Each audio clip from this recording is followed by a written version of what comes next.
Hello everyone, and welcome to the first Klaus product update webinar of 2023.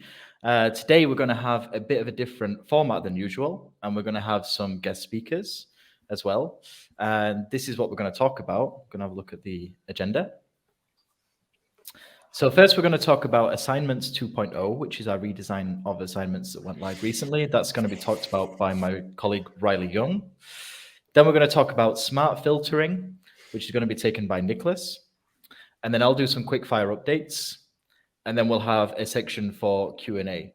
So that being said, if you do have any questions throughout the presentations, then please go to the Q&A section on the right-hand side of the page there.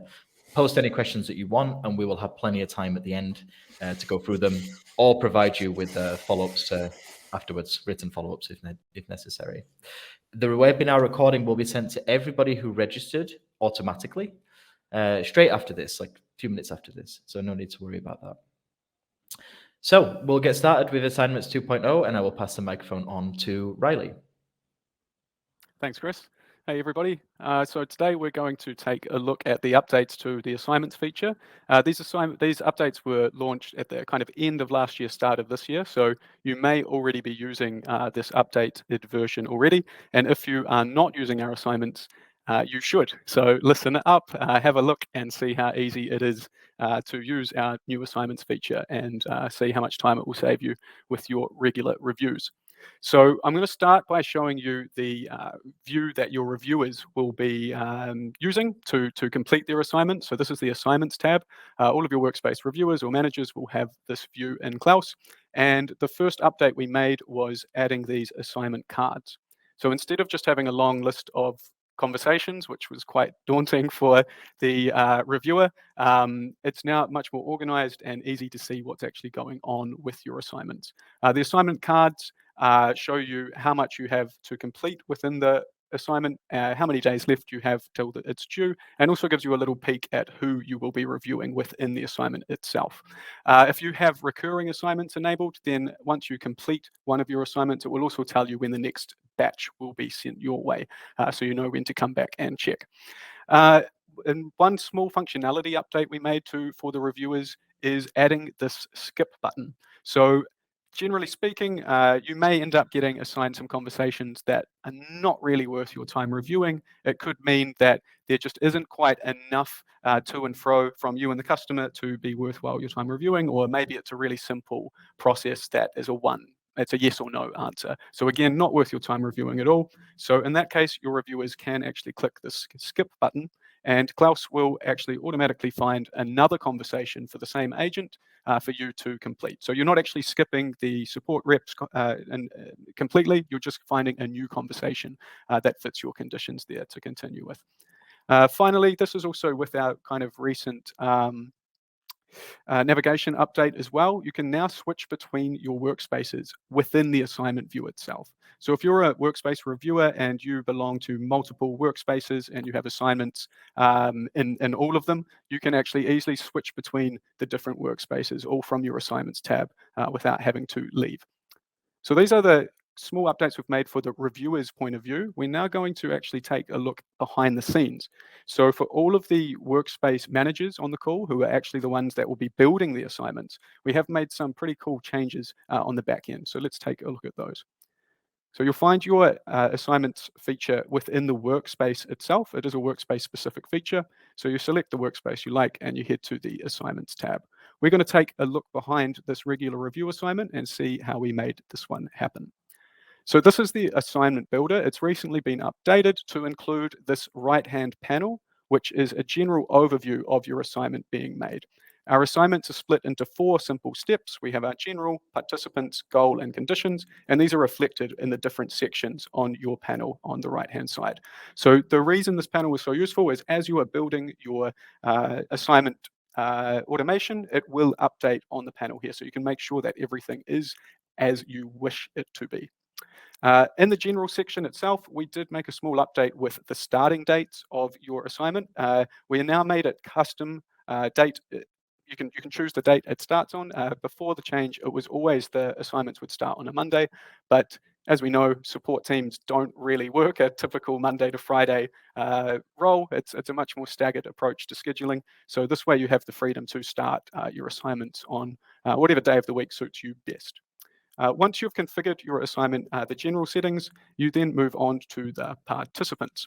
Now, this is where you select who will be reviewing who, and it's made very simple by just having a reviewers selection and then a reviewees selection. Now, to make it a bit simpler than having to type in every single agent or reviewer you have in your team, we've made it very simple that you can click to select the agents or reviewers you wish to be included rather than having to type in everything.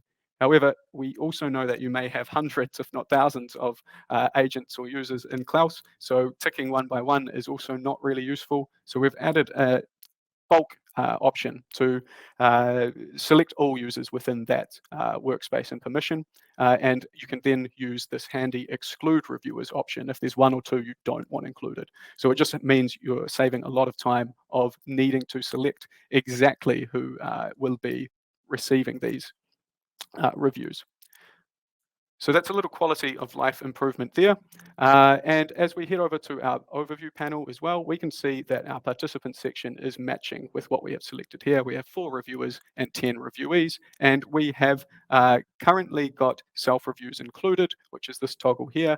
And self-reviews meaning that the reviewer, such as Pickles, wouldn't receive any conversations of her own, which we can see as Pickles is not listed as a reviewee, that's not actually going to happen. So it's not really relevant for this exact use case. So we can leave this on or off. It's not going to make too much of a difference.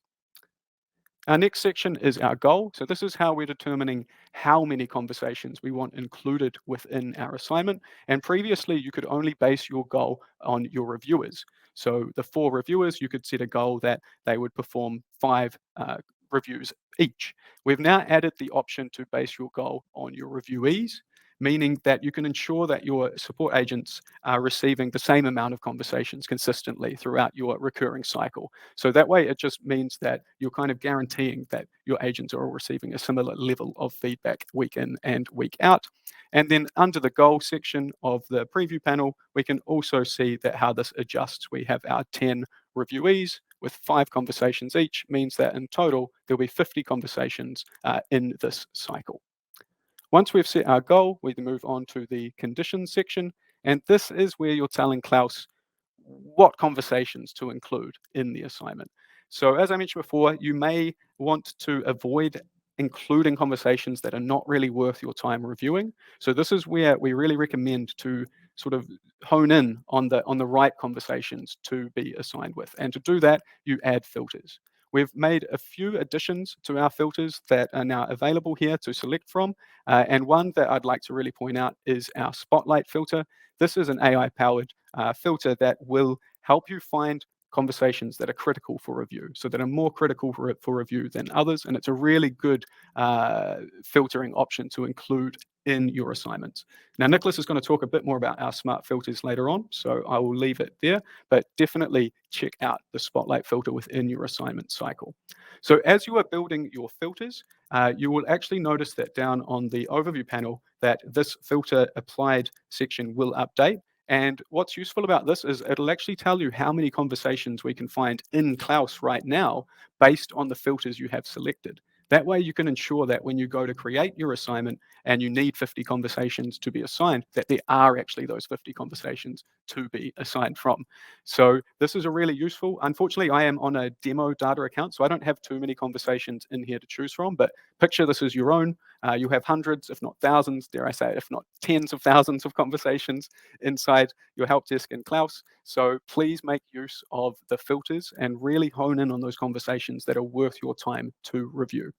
Once you have selected all of the filters that you need, you simply update, or in the case of a new assignment, you would click create, and then the assignment is up and running and it's all ready to go. You can preview it, which is a really handy function to let you see exactly which conversations your reviewers will receive and from whom, so we can guarantee that our 4 reviewers are actually getting a mix of agents and that the agents are receiving their 5 conversations each at the end of the assignment cycle. So that is the changes behind the hood. We're going now to take a 2-minute use case example where we're going to use our assignments for a little one-off task. So using your assignments for more than just regular reviews in that sense. So what we're going to do is picture that you have you've identified 2 support reps on your team that you think could really benefit from doing a peer review against each other. And to do so, we can actually create a one-off assignment to achieve this kind of peer review exercise between the 2 agents you've identified. So we're going to do that right now, and I'll show you how simple it is to set something like this up. We're going to go into Add Assignment. We're going to call it peer reviews, and for this instance, we will not be using the recurring function. As this is just a one-off exercise, we're not going to worry about it being recurring. We'll then switch to peer reviews, meaning that the reviewers will review each other rather than it be a workspace reviewer or manager reviewing down to an agent or support rep. Now, for peer reviews to work, you will need to change the permission of the agents you want to perform the peer reviews, as you do need a workspace reviewer permission inside Klaus to perform peer reviews. Well, you can change that in the users overview section, and you can change those in bulk. So it's very quick to update the agents to the right permission level.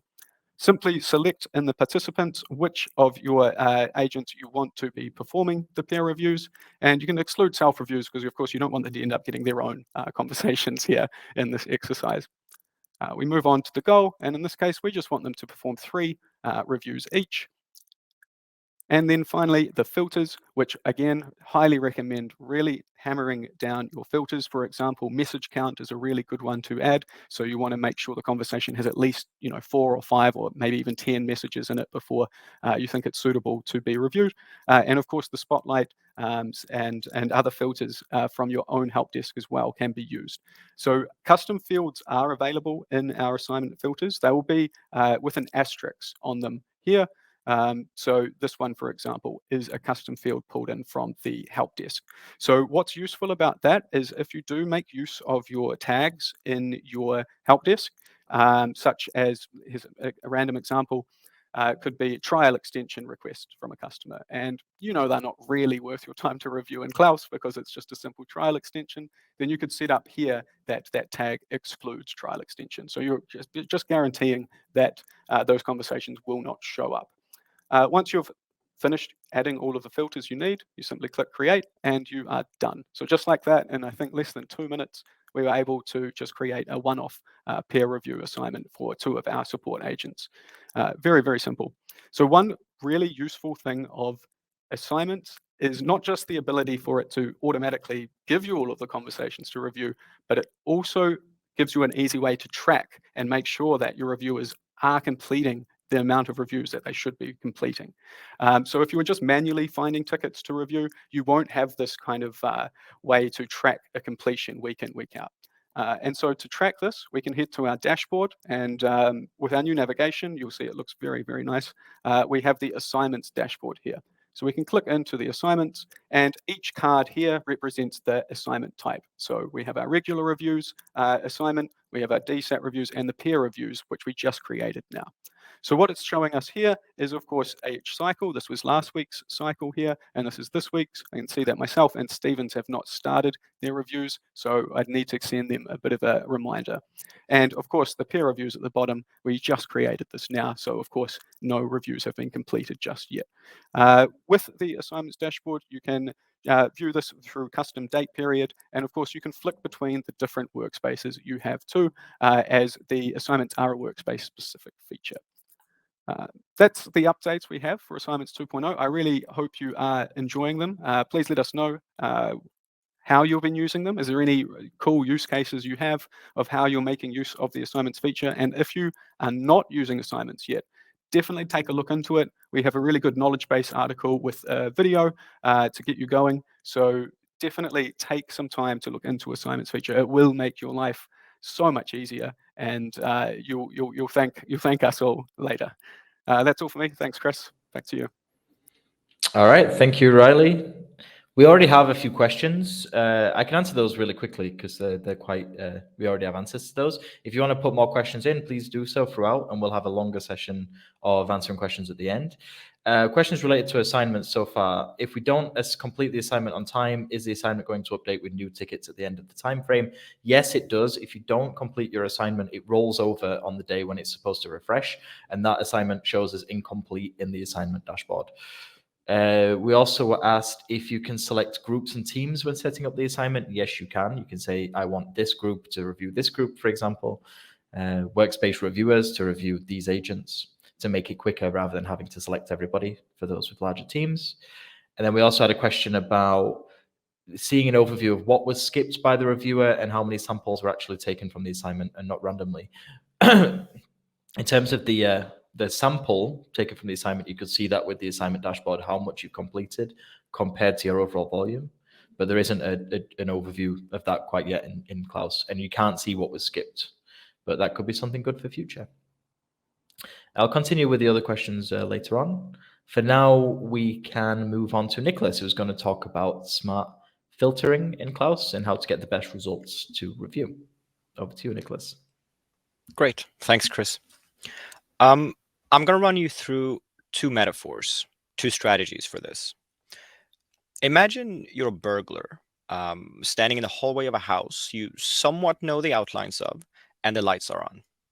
The larger your team, the larger the imaginary house. Some of our largest clients with several thousands of agents should probably think of a whole village, but for now, we're just in a normal house.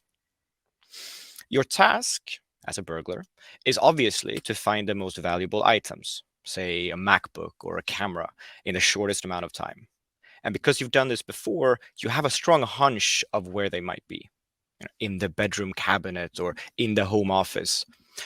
Lots of, may I say, more experienced support leaders I speak to describe that looking for tickets to review is a bit like this. The MacBook here, the valuable items you want to find and review, could represent a case where you want to find all the tickets from the channel chat here, as you can see, and chat,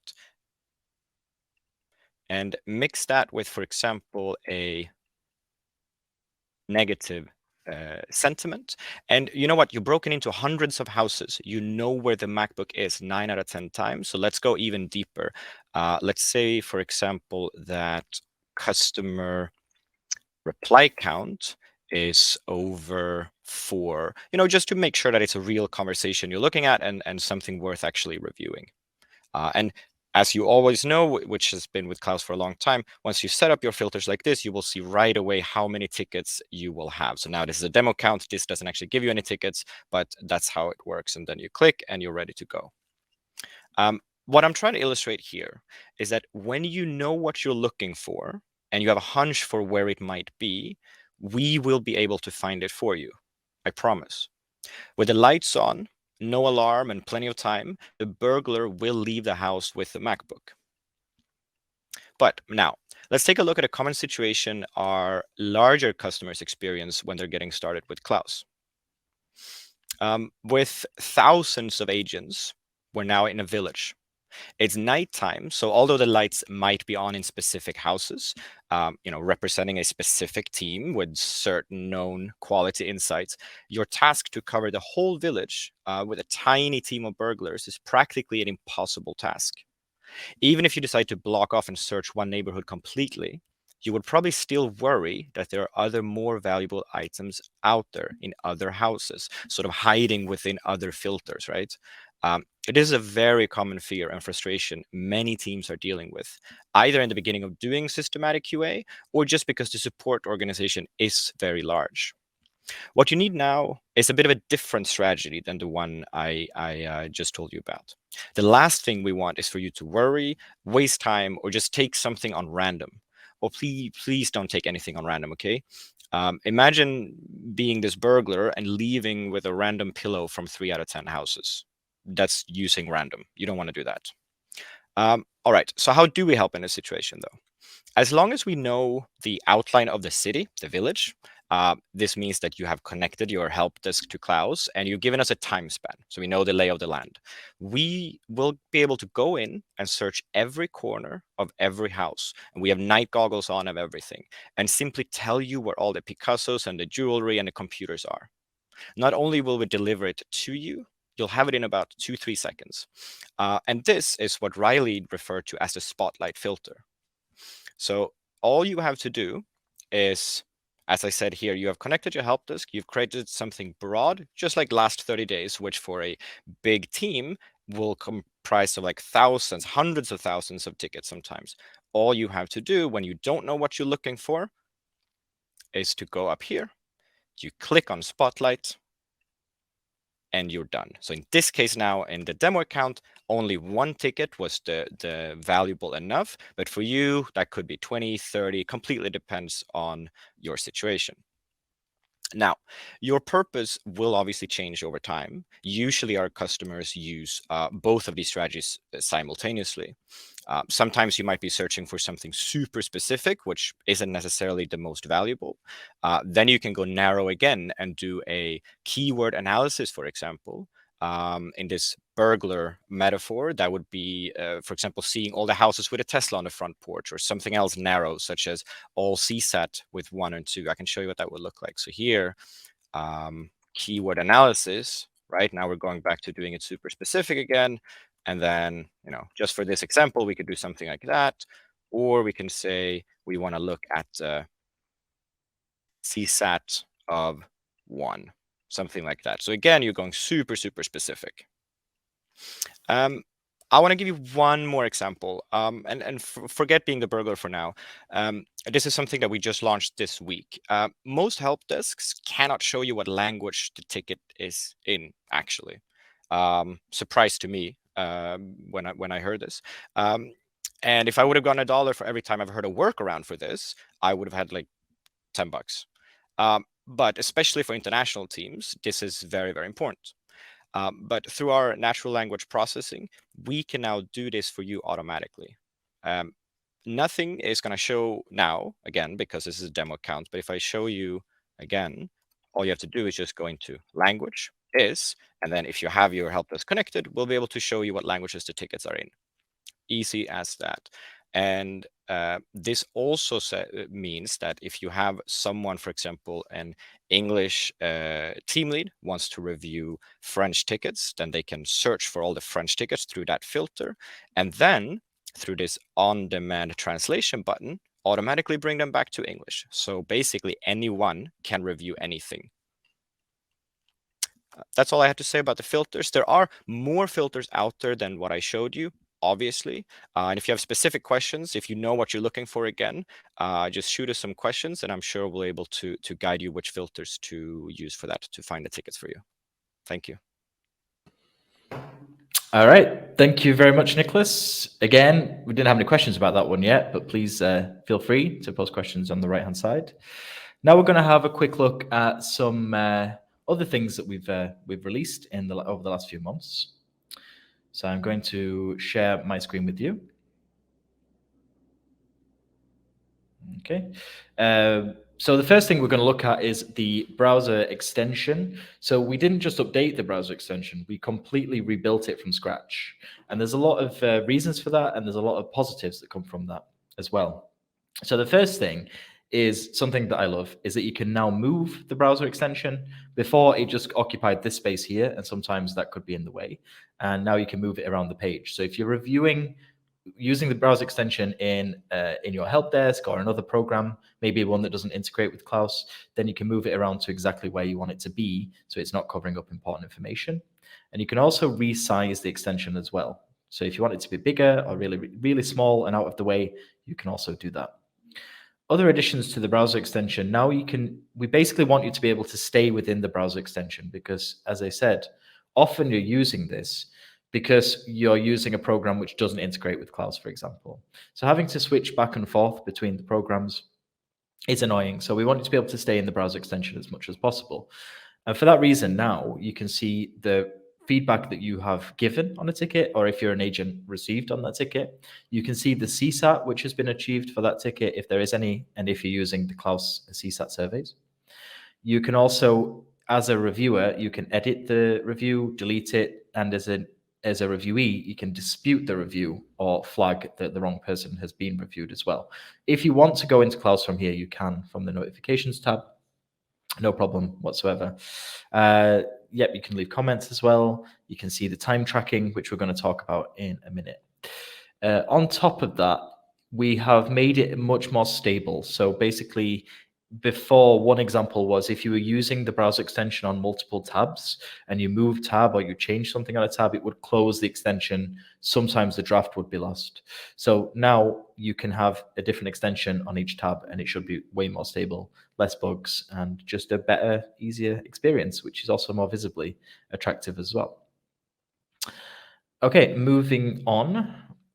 I will talk about, I'll just close that down.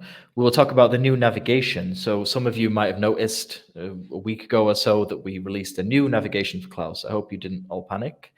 It is mainly a cosmetic change, so it's a lot easier now to navigate. It's a lot more attractive, and we put some things together as well, so there's less clicks involved. So the first thing is the filter menu here in the conversations view has changed. And now you see things like this, and you also see this starred section has been added. So before, if you start a ticket, so you might want to save it for later, you would have to create a filter and filter for that starred conversation. Now all of your starred tickets belong here. And you also see drafts, calibration, and your filters, as well as insights, all in this one section. One of the biggest changes, one of the things I was most excited about was the change to an activity view. So before we had received reviews, given reviews, disputes were in conversation view. Now we pulled it all together. So any activity goes into this tab, including received comments and given comments, received reviews and given reviews, and then all of your disputes. All disputes, the disputes that you've received, the disputes that you've given will appear here. So you can do more within one section.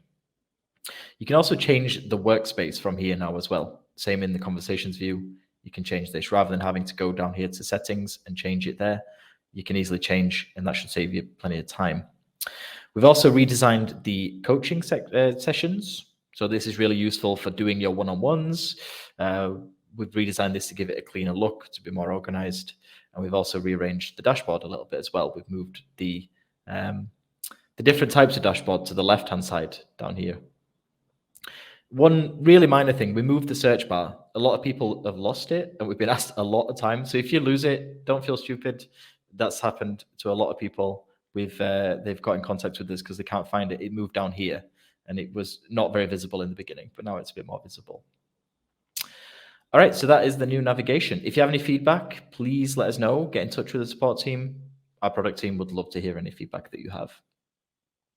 Moving on to quizzes, we made a few changes to quizzes, the main one being that we made them workspace specific.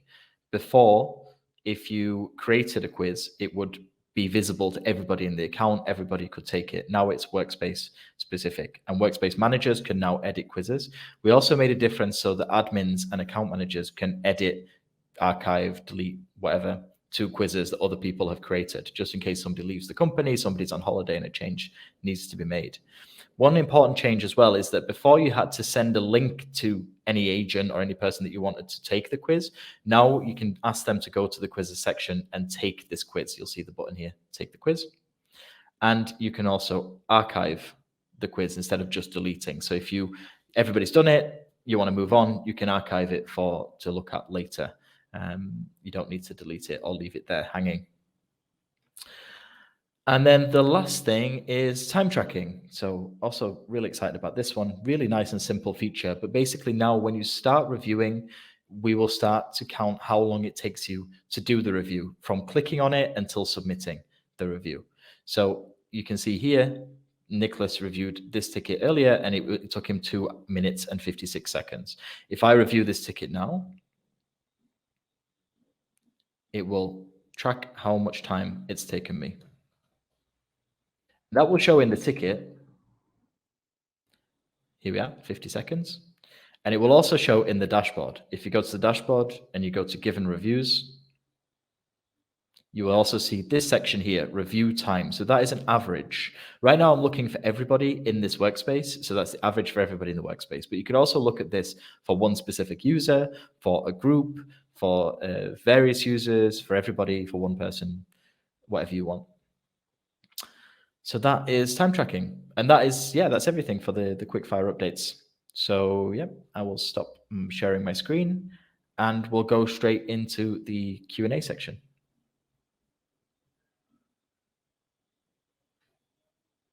Okay. So we answered some questions before. We had a question from Carly. We asked you to go to the customer support team. They'll be there to help with that because it might be some settings you need to change there. We had a question from Sean. How does the AI recognize which conversations are critical? How is it making that calculation? Do we have to train it, or what is the mechanics of it? Niclas, do you want to talk about this? But we can probably go into more depth in a written form because we can talk with our data scientists. But is there anything you want to say about this? For sure. I think the most important thing is that no, you do not need to train it. We've got you there. As long as you give us the time period, we will read through all of it and we'll create a baseline for you. And based on that baseline, whatever is more complex than that baseline for you will be highlighted. So it's also different for everyone, and it's different depending on the time filter that you have. So if you have last 30 days, then your complex tickets will be different tomorrow than they were today. And some of the things we look at, for example, is the amount of messages. So the customer's problem can't be explained in just one message. The length of the replies based on your average, as a few examples. But there are a lot of different variables here. And if needed, we can send out a longer written reply as well. Okay. Thank you very much. If you want to follow up on that, the support team's there to talk to you even more and get in touch with our data scientists for more detail if necessary. We also have a question, can you implement it for Salesforce? You already can. You can use it anywhere in Google Chrome. So yeah, Salesforce, or you could even use it on Instagram if you wanted. And that's what it's often used for. Sometimes people want to use the extension for because they don't have they don't use a help desk, or it's a program that doesn't integrate with Klaus, but it might also just be because some reviewers prefer to be in your help desk rather than in Klaus. That's also fine. So anywhere in Chrome, it's possible. Simona says, as a team lead / manager, having a quick access to comments, disputes the QA reviewers received would be awesome. You can see all the disputes in the activity view if you have the right permission level. So if you're I think workspace manager or above, you should be able to go there and see all disputes that everybody's received. It's not just the ones that you've received. Same with the comments as well. You can see that. There's ways of filtering that. We can continue that conversation afterwards if you want to talk to the support team about that. We have a question about when the review time starts. The review time starts when you click on the ticket itself. That's when because even during the reading of the ticket, that's also counted as review time. And it does stop if you navigate away. If that's a problem, get in touch with us because we have a solution for that, but it does stop if you move to another tab, for example. Other questions, please keep them coming. We have some more questions from earlier. I'm just going to have a look at those. So yeah, Adalbert says, when will the group / team leader functionality be updated? I will have to find out for you. But you are right, it could be way more interesting. Basically, for this first version, when you create a group in Klaus, you can also designate who the team leader, who the group leader is. But there's no functionality based on that. It's just a visual cue, basically, for who the group leader is. But I'm sure that we have plans to change that in future, and we'll have a look at when that's going to be possible. I can follow up with you by email. Juan Pablo says, can we save filters to create the assignment more quickly? Yes. Do you mean, so if you're creating multiple assignments, you want to copy the conditions, the different filters, so you don't have to create them every time? That's not possible right now, but I can also check if that's going to be a possibility in future. And David said, is it possible for all workspaces to be shown together, or do assignments for different workspaces at the time? The assignments are workspace specific, so it's not possible to have an assignment across all workspaces at the same time. And can we see how many reviews someone has had while reviewing the particular person? In assignments, it doesn't show how many reviews somebody has received. But basically, in the conversations view, it does. You can see when you click on the user list, how many conversations they've received for that week or month, depending on when your goal is, how often your goal is. In assignments, it isn't. But the point of assignments is kind of to trust that assignment. If it's been set up correctly, it should provide the correct amount of tickets so that everybody gets a fair share of received reviews every week or every month. So I would hope that you can trust the assignment if it's working properly. I think that's all the questions for now. Or do we have any new ones? Will there be a possibility for free text answers and quizzes in a future version? Yes.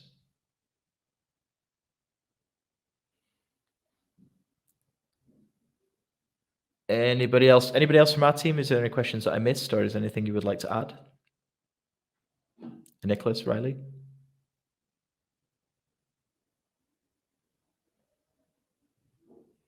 Okay, then I will wait a few more seconds, see if there's any last questions. As I said, I will follow up with some people by email. Please get in touch with us through chat if you have any feedback or further questions, or you want to continue the conversation. We have people there waiting, so please do that. And I hope it was helpful for you. I hope it was interesting. We have a lot going on this year. There's going to be a lot to come, and we will be back very shortly with a new product update with even more exciting things. Okay, then thank you. Enjoy the rest of your day.